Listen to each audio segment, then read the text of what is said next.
Bienheureux en Christ, bonjour et bienvenue sur la chaîne L'Éternel est mon berger. Dans cette vidéo, nous allons prier avec le psaume 23. Disposons nos cœurs pour recevoir la parole de l'Éternel.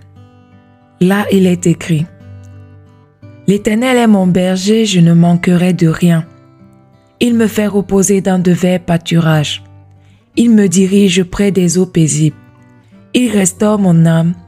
Il me conduit dans les sentiers de la justice à cause de son nom. Quand je marche dans la vallée de l'ombre de la mort, je ne crains aucun mal car tu es avec moi. Ta houlette et ton bâton me rassurent. Tu dresses devant moi une table, en face de mes adversaires. Tu oins d'huile ma tête et ma coupe déborde. Oui, le bonheur et la grâce m'accompagneront tous les jours de ma vie et j'habiterai dans la maison de l'Éternel jusqu'à la fin de mes jours. L'herbe sèche, la fleur fane et tombe, mais la parole de Dieu demeure éternellement. Amen. Si vous vous rappelez bien, le psaume 23 est un psaume très connu par toutes les familles. Disons que c'est le psaume vers lequel on se retourne souvent lorsque nous sentons vraiment le Seigneur avec nous. Lorsque même dans des situations vraiment difficiles, nous savons comme Israël, le peuple d'Israël, que l'Éternel ne nous abandonne pas. Parce que l'Éternel est mon berger et je ne manquerai de rien. Ce psaume dit du berger est construit à partir de deux comparaisons, à l'origine de deux parties distinctes. La première partie, les versets de 1 à 5, développe l'image du berger.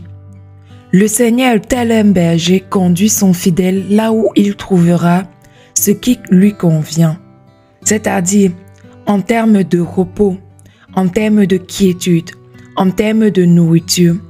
La certitude ici se fonde sur le fait que le Seigneur est avec nous tout le temps. La deuxième partie, la deuxième interprétation, des versets 5 à 6, le Seigneur, maître de la maison, accueille le fidèle. Il le rassure. Donc, lorsque vous vous sentez oppressé, lorsque vous sentez que vous êtes abandonné de tous, lorsque vous sentez que la vie vraiment devient très difficile, que le ciel vous tombe sur la tête comme on a l'habitude de dire, souvenez-vous de ce psaume, le psaume 23.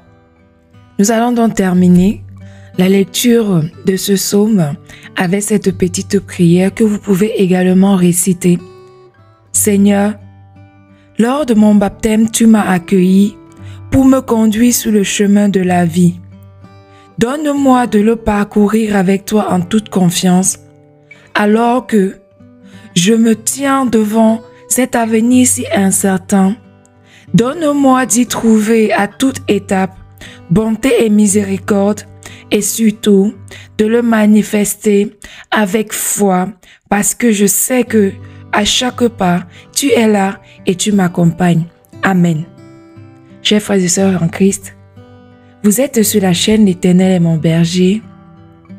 N'oubliez pas d'aimer la vidéo, de rester en santé et de continuer à avoir foi en l'Éternel, car ne dit-on pas toujours, le temps du Seigneur n'est pas le temps des hommes. Amen.